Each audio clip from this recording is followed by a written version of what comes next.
سڵاتان لێبێت وەم کاتتان باش بینەرانی خۆشەویستی تەلەڤیزیۆنی کۆمەڵە بە یارمەتی هاوڕێیانی هاوکارم لە خزمەتتانداین بۆ پێشکەشکردنی گەشتی هەواڵەکانی سەر لە بەیانی ڕۆژی پێنجشەممە.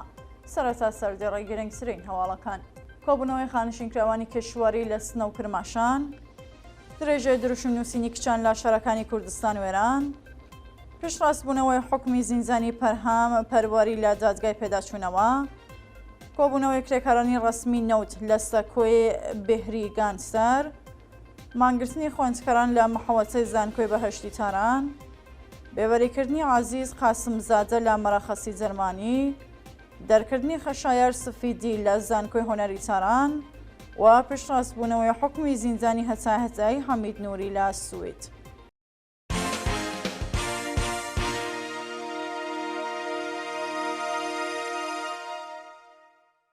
درێژە هەواڵەکان: کۆبوونەوەی خانشینکراوانی کێشواری لە سنە و کرماشان. ڕۆژی سێشەممە 28 سەرماوەزی 1402 خانشینکراوانی کێشواری لە شارەکانی سنە، کرماشان و چەند شاری دیکە ئێران دژ بە دۆخی خراپی معیشەتی کۆبوونەوە. بە پێڕەواڵی هەر سێشەممە خانشینکراوانی کێشواری لە شارەکانی سنە، کرماشان، ئاهواز، ئێسفەهان، قەزوێن، هەمەزان، شیراز و چەند شاری دیکە لە نارزایەتی بە دۆخی خراپی معیشەت خۆپشاندانیان کردووە. خانشینکراوانی کێشواری خوازیاری چوونە سەرەوەی ئاستی حەقدەست و مەزایە بەکردەوە دەرهاتنی گەڵاڵەی یەکسانسازی و زابینکردنی بیمەی دەرمانی کارامە بوون. درێژەی دروشم نووسینی کشانی شۆڕەژگێر لە شارەکانی کوردستان و ئێران. بە پێ هەواڵی گەیشتوو شەوی سێشەممە 28 سەرماوەز کشانی شۆڕەژگێر لە چەند شاری کوردستان و ئێران دیوارەکانیان بە دروشمی دژە حکوومەت نەخشاند.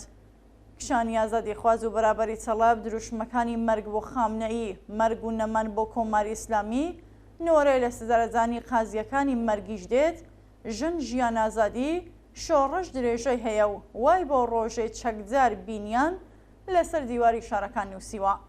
کشان و ژنانی شۆڕەژگێر جاوایان لە خەڵکی ئازادی خوازی ئێران کرد لە ئاز ئەو هەموو گەندەڵی و جنایەتە بێدەنگ نەبن و بە هەر شێوەیەک دەتوانن دەنگی ناڕزایەتی خۆیان بەرز بکەنەوە. برینداربوونی کۆڵبەرێک لە سنووری بانە. ڕۆژی دووشەممە 27 سەرماوەزی 1402 کۆڵبەرێکی خەڵکی سەقز بە ناوی ئومێدەلاهی بە تەقەی هێزەکانی ڕژیم لە سنووری هەنگەژاڵی بانە بریندارکرا. بە پێی راپۆرتی کۆڵبەر نیۆز ڕۆژی دووشەممە کۆمەڵی کۆڵبەر لە سنووری ئەنگەژاڵی بانە کەوتونەتە بۆسەی هێزەکانی ڕژیمەوە و ڕاستەوخۆوە تەقەیان دەکراوە. داکامی دەستڕێژی گولای سەرکوتگەرانی کۆماری ئیسلامی کۆڵبەرێکی تەمەن 24 ساڵی خەڵکی سەقز بە ناوی ئومیدیلاهی لەلایەن پشت و کەمەرەوە بە سەختی بریندار و ڕەوانەی ناوەندە دەرمانیەکان کراوە. پشتڕاستبوونەوەی حکمی زیندانی پەرهام پەروەری لە جادگای پێداچوونەوە. حکمی زیندان و دوورخرانەوەی پەرهام پەروەری لە دەست بەسەرکراوانی بزووسەمەی ژن ژیان ئازادی لەلایەن لە قینوێ دیوانی باڵای وڵاتەوە پشتڕاستکرایەوە. پەرهام پەروەری لەلایەن لقی 28 دادگای ئینقلابی تارانەوە بە سەرۆکایەتی قازی عەموزاد بە 10 ساڵ دوورخرانەوە بۆ زیندانی جاسک لە پارێزگای ورمزگان و 5 ساڵ زیندانی تەعزیری مەحکوم کراوە. ئەم حکومە ڕۆژی سێشەممە 30 جۆزەردان بە بناوماڵەکەی ڕاگەیەندرا. پەرهام پەروەری تەمەن 25 ساڵ و دەرچووی بواری ئەندازیاری مکانیک لە زانکۆی سەنعەتی ورمێ و مۆزەفەر پەروەری و سروە سوزەنی باوکو دایکی پەرهام لە فەرەنگیانی خانە نشینکراوانی شارەی ساقزە.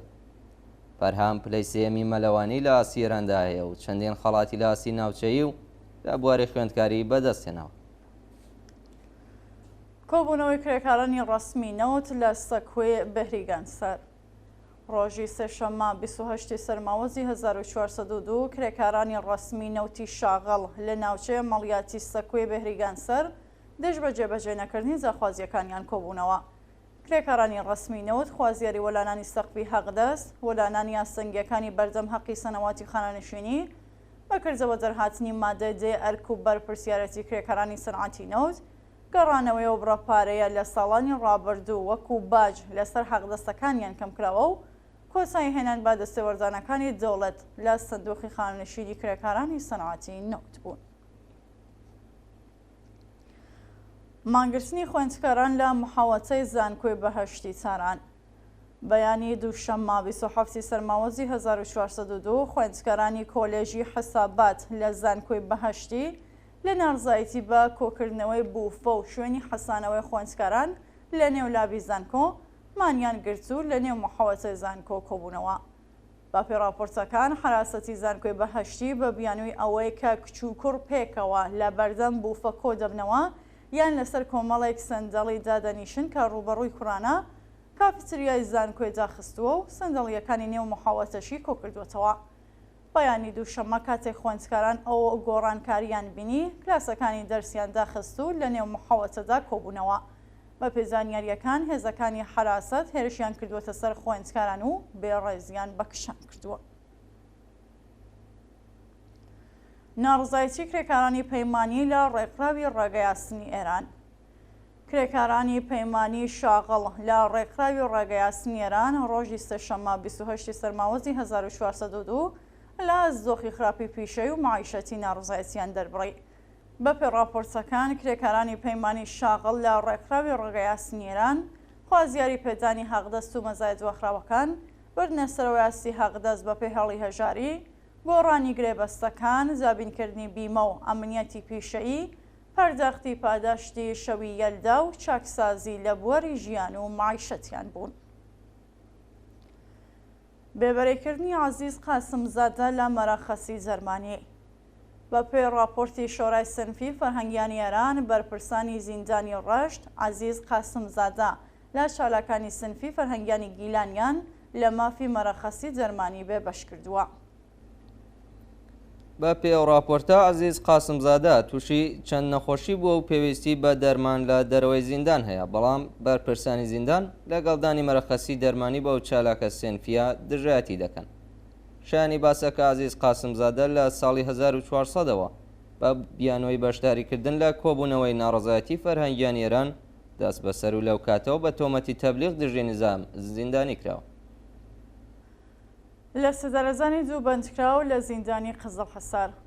بەیانی سێشەممە 28 سەرماوەزی 1402 حکمی ئاعزامی دوو بەندکراو بە تۆمەتی پەیوەندیدار بە مادەی هۆشبەر لە زیندانی قزڵ حەساری کەرا جێبەجێکرا.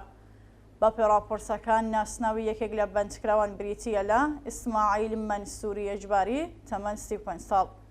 ناوبراو خەڵکی پارێزگای سیستان و بەلوچستان و دانیشتووی ساڵەحابادی سەر بە خۆراسانی ڕەزەوی بووە و ساڵی 96 هەساوی لە شاری تاران بە تۆمەتی پەیوەندیدار بە مادەی هۆشبەر دەست بەسەر و دواتر لەلایەن دەستگای قەزای ڕەژیمەوە بە ئیعدام مەحکوم کرابوو. دەرکردنی خەشایار سفیدی لە زانکۆی هۆنەری تاران. بەپێ راپۆرتەکان خەشایار سفیدی خوێندکاری کارناسی ئەرشەدی موزیک لە زانکۆی هۆنەری تاران کە پێشتر بۆ ماوەی دووترم لە خوێندن دوورخرابوو لەلایەن کۆمیتەی ئینزیباتیەوە بۆ هەمیشە لە زانکۆ دەرکرا. خەشایار سفیدی ماوەیەک لەوەبەر و لە ساڕۆژی گیانبەختکردنی کیان پیرفەلەک و چلە یارمیتە گەراوەند بۆ ڕێزگرتن لە یادیان بە سێتار موزیکی ژەند بوو. پاشۆ چالاکیە خەشایار لەلایەن حراست و کۆمیتەی ئینزیباتی زانکۆی هۆنەر بۆ ماوەی دووترم لە خوێندن دوورخرایەوە. ناوبرا بەهۆی ئەوەی داوای لێبوردنیە بەرپرسانی زانکۆ نەکرد و هیچ کات لە چالاکیەکانی پەشیمان نەبوو بۆ هەمیشە لە زانکۆ دەرکرا. پشتڕاستبوونەوەی حکمی زیندانی هەچایی حەمید نووری لە سوید. پاش 9 مانگ بەدواداچوون ڕۆژی سێشەممە 28 سەرماوەزی 1402 دادگای استینافی سوید داخوازی حەمید نووری بۆ پێداچوونەوە بە سزاکەی ڕەت کرد و حکمی زیندانی هەچایی ناوبراوی پشتڕاست کردەوە. حەمید نووری لە ئەنجامانی دەستەی مەرگ لە دەیە 6 لە دادگای سوید بە تۆمەتی بەشداری لە کۆمەڵکوشکردنی بەندکراوانی ساڵی 1367 هەساوی بە زیندانی هەچایی مەحکوم کرا. ناوبراو لە ڕۆسی دادگایکردن ئاعدامی زیندانیانی دەیە 60 بەدرۆ لە قەڵەمدا بوو، بەڵام شایەتی چەندین بەندکراو بنەماڵەکانیان سەلماندی کە ئەو جنایەتکارە ڕاستەوخۆ نەخشی لە ئاعدامی بەندکراوانی سیاسیدا هەبووە. بۆ ئەم مەبەستە داوامان لە بەڕێز یەدۆڵا بیگلەری یاساناز لە وڵاتی سوید کردووە کە لەگەڵمان بێت و وەڵام بە چەند پرسیارمان باتەوە. بەڕێز بیگلەری سڵاوە لێبێت و زۆر سپاس. دادگای سوید بۆ دیسان کەیسی حەمید نووری هێنایە سەر مێزی خۆی و نەتیجەکەی چی بوو؟ بەڵێ، لەگەڵ ڕێز و سڵام بۆچی دادگای سوێد دووبارە کەیسەکەی حەمید نووری هاوردەوە سەر مێزەکەی بەو بۆنەوە کە حەمید نووری لە دادگای ئەوەڵا محکوم بوو بە حەبسە ئەبەد و هەر محکومێ بە پێ قانونی سوێد حەقی هەیە ئێعتراز بکە هەم خودە حەمید نووری هەم وەکێڵەکانی بەو حکومەی دادگای ئەوەڵ کە حکمی زیندانی حەبسە ئەبەد بوو ئێعترازیان کردبوو ئێعترازەکەیان چوە دادگایەکی بانتر کە لە سوێدا ناوی سویا هوڤڕەتە یعنی دادگای ئێستینافی یا تەجدید نەزەری منتەقەی ستۆکۆلم و دەوروبەری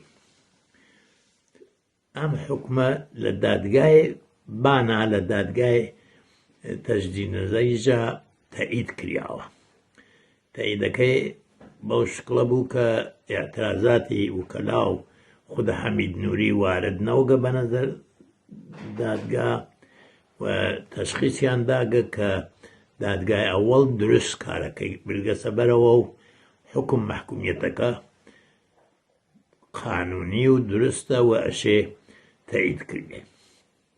بەڵێ زۆر سپاس. ئەگەری گۆڕینەوەی حەمیدی نووری لەگەڵ یۆهان فلویدرۆس هەیە؟ من لە ئینتەرنێت خوێندمەوە چەند ڕۆژ لەمەوبەر کە گوایە دەوڵەتی ئێران داوای کردگە کە حەمید نووری لە تەک ئەو شەخصە بگۆڕگێتەوە.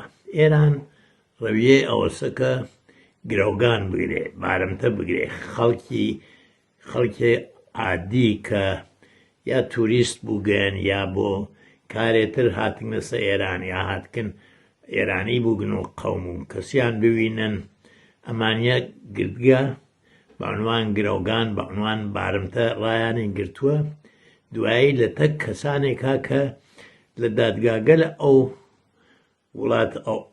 وڵات گەلاکە ئەو شەخصە بارمتە لەوێ ژیاوە لە تەک ئەوانە گۆڕیا هەسەوە خانمێ بوو بەناو خانمێ زاغەری نازەنین کە لە ئینگلیستانە بوو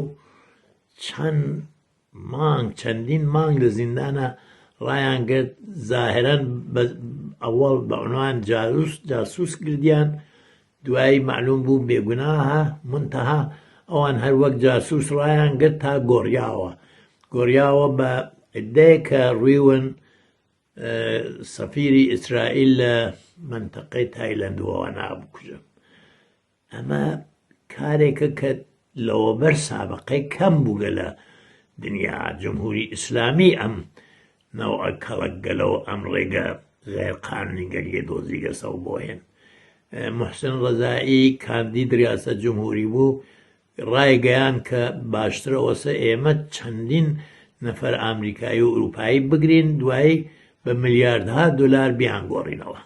سپاس بۆ بەڕێزیە دۆڵاب بیگلەری یاساناس کە لە وڵاتی سوێد لەگەڵمان بوو. دووە هەواڵ مانگرتنی کرێکارانی معدەن لە ئافریقای باشوور.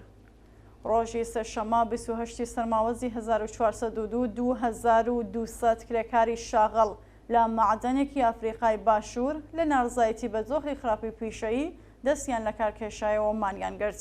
بە پێڕاپۆرتەکان معدەنەکانی ئافریقای باشوور لەلایەن شرکەتە چەند نەتەوەیەکانی جیهانەوە جاگیرکراوە و داخوازی کرێکاران پشتگوێ دەخەن و دەیان چۆسێنەوە.